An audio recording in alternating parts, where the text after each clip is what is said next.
Patuloy na pinapahusay ng Philippine National Police ang serbisyo ng 911 Emergency Hotline. Ayon kay PNP Chief General Nicolas Torre III, nagdagdag sila ng panibagong 10 911 operators. Aminado si Torre na napipilahan ang mga tawag sa 911 dahilan upang minsan ay tumagal bago masagot ang linya. Subalit sa dagdag na operators, target nilang masagot ang mga tawag sa loob ng 3 hanggang 5 rings. Samantala nilinaw din ng PNP Chief ang ilang kritisismo hinggil sa umano'y umaabot ng 10 rings bago masagot ang hotline.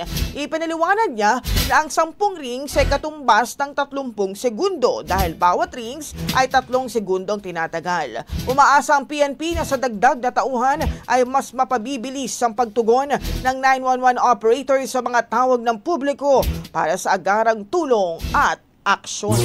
Ang bahaging ito ay hatid sa atin ng Drive Max Coffee. Ligayang tuloy-tuloy!